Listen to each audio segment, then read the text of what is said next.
Ya kita lanjutkan sambil menunggu.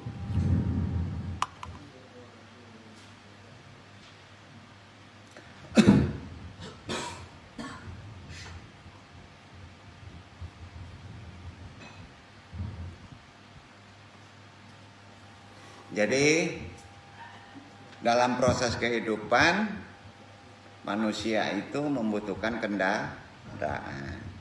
Kendaraan itulah yang disebut waktu. Kalau di dunia dihitung dengan hitungan Hijriyah atau hitungan Masehi. Allah berfirman di Al-Hajj ayat 22. Di Al-Hajj surat 22 ayat 47 menjelaskannya begini. Wa yastajilunaka bil ajabi walayuk lifallahu wadahu wa inna yauman inda rabbika alfi sanatin mimma ta'udun. Dan mereka meminta kepadamu agar ajab itu disegerakan. Padahal Allah sekali-kali tidak akan menyalahi janjinya. Sesungguhnya sehari di sisi Rabbmu, sehari di sisi Rabbmu adalah seperti 1000 tahun menurut perhitunganmu. Itu kalau sudah di alam akhirat, Pak. Satu di alam akhirat waktunya 1000. Ya. Nah. Satu hari di akhirat sama dengan 1000 hari di bumi. Kebayang nggak, Pak? Satu hari di akhirat sama dengan di sini 1000 hari di bumi. 1000 kalau di siku berapa bulan, Pak? Bagi berapa bulan kira-kira? Berapa tahun? Kira-kira berapa tahun? Pak Pakso pakai mesin hitung dah. Kira-kira itu. Tak bayang enggak? Di siko 1000 hari, di akhirat itu sehari. Ini Allah berfirman di surat Al-Mu'minun ayat 112, 113, 114. Nggak usah dibaca. Intinya gini. Manusia tinggal di bumi ini hanya sebentar saja. Betul kan? Kalau diperbandingkan pasti sebentar. Sampai, Pak. Wih, ambo sih sampai 80 tahun. Baru mati tuh kaki awak panjang. Barabana kalau di akhirat tuh.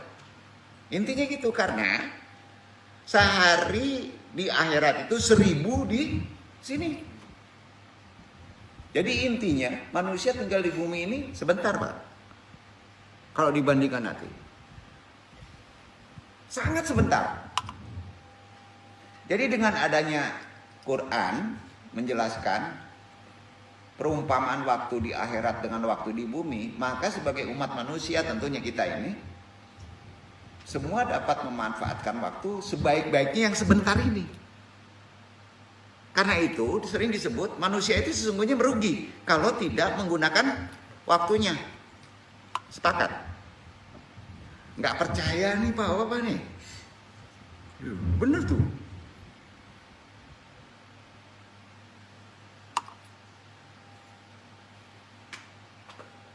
Sebagai kendaraan menuju kembali kepada Allah, kandungan dalam firman Allah di Ad-Duha, Asy-Syams juga menjelaskan mengenai sinar matahari yang terbit di waktu duha. Karena itu, ini ada amalan ya. Nung sampaikan ya. Bapak-bapak pengen gak kacamata? Yang duduk ini pakai kacamata kan? Rahasianya baru tahu sekarang. Pengen gak pakai kacamata gak?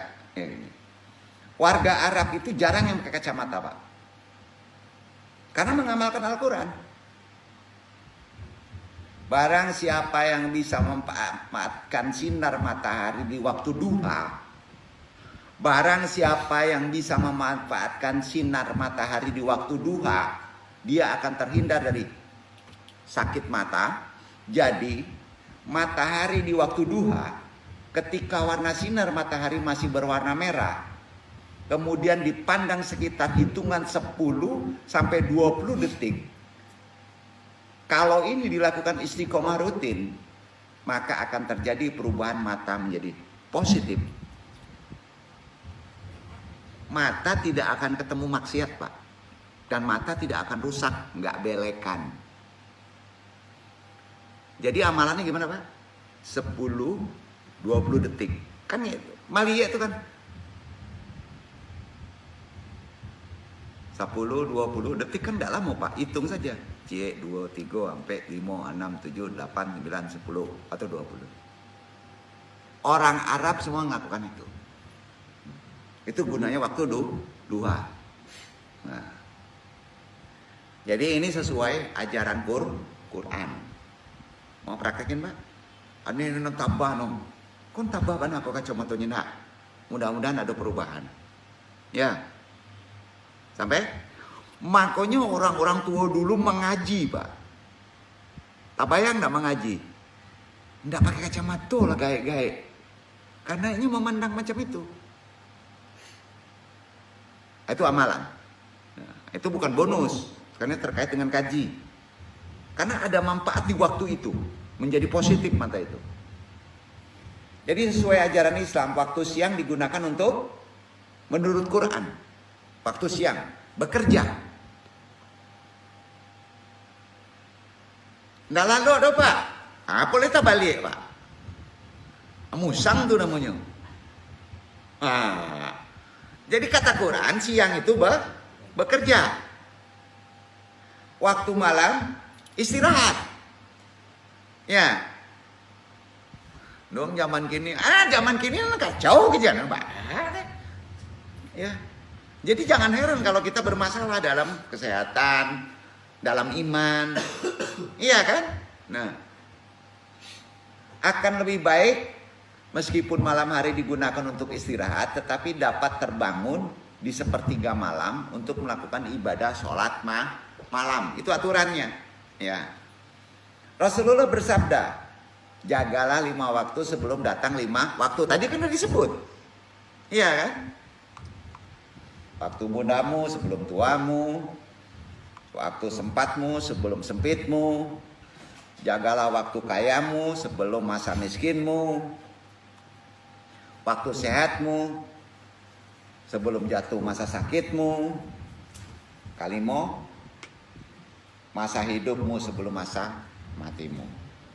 Ya kan? Al-Quran kan mengingatkan akan kerugian kehidupan manusia di alam fana dalam perspektif waktu. Kecuali bagi yang mengisinya menjalani kehidupan dengan beriman dan beramal soleh, saling nasihat, menasihati dalam kebaikan. Demi masa, demi waktu, sesungguhnya manusia dalam keadaan merugi. Kecuali orang-orang yang beriman, beramal soleh, ya. Iman dan amal soleh, satu paket, bro. Kan ada orang yang beriman tapi nggak beramal soleh, ada nggak? Iman tidak akan beriman kalau tidak sepaket dengan amal soleh. Setuju, Pak? Setuju, ya.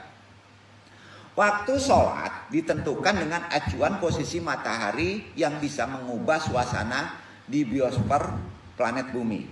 Hati-hati. Makanya bagi orang yang sudah paham biosfer matahari di waktu yang sudah ditentukan Al-Quran, asar jam berapa, zuhur jam berapa, jangan bergeser. Biosfernya itu mempengaruhi waktu itu untuk kesehatan spiritual orang dan keberangkatan orang itu. Duduk nggak, Pak? Nanti Anda jelaskan lebih dalam lagi di time tunnel ya. Tapi Anda jelaskan Quran dulu kan? Nah, time tunnel itu jangan mundur pengertiannya, memahami lorong waktu berdasarkan Quran. Tuh. Ya, ada filmnya time tunnel kalau nggak salah nih. Ya. Masuk mesin itu tuh geser aja waktunya. Kalau nggak ada ketangkutan dengan iman, Dengan amal soleh mana bisa mundur, bro? Nggak ada yang bisa mundur. Ada iman sama amal soleh. Jadi waktu sholat ini selalu ditentukan dengan acuan posisi matahari yang bisa mengubah suasana di biosfer planet bumi. Malam yang kelam dingin menjadi siang yang panas dan menyilaukan. Banyak ayat yang membahas mengenai waktu. Tetapi istilah waktu yang disebutkan dalam Al-Quran bisa digolongkan menjadi tiga kelompok. Beberapa ungkapan isyarat dalam Al-Quran ini mempunyai pengertian satuan atau unit kecil sehingga terkesan tak bisa diukur. Salah satunya sa'ah. Arti sa'ah itu terkait dengan waktu adalah sekejap atau sesaat.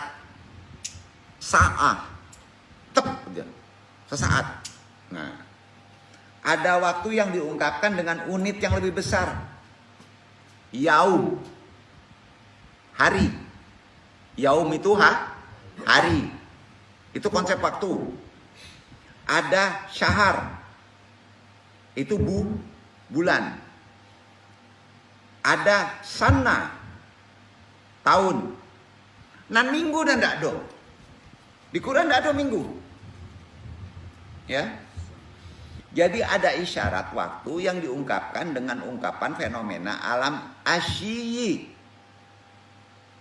Asal atau petang atau sore, namanya asyi. Itu Quran menyebutnya. Kemudian fajar. Ya. Fajar itu udah jelas. Fajar itu nggak malam, bro. Pagi. Pagi itu menyebutnya, kalau pagi enggak, fajar. Ya. Sudah itu ada malam. Ya. Yang lebih khusus lagi menjelang pagi. Mau pagi itu namanya julafa minalail.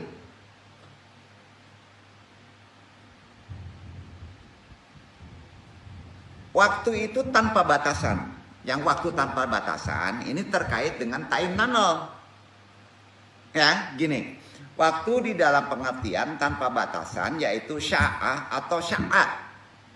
Itu Al-Quran. Dan ini dijelaskan pada Quran surat Al-Araf ayat 34. Bapak ingin memasukin waktu sya'ah tanpa batas. Baca dulu.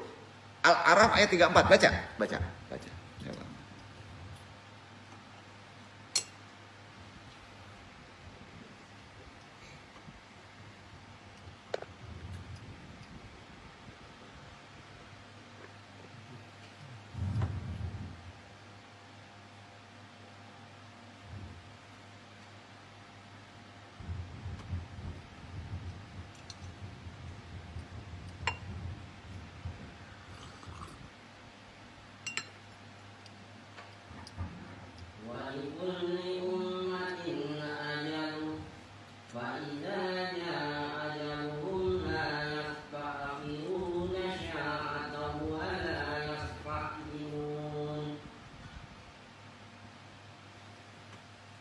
Tiap-tiap umat mempunyai batas waktu.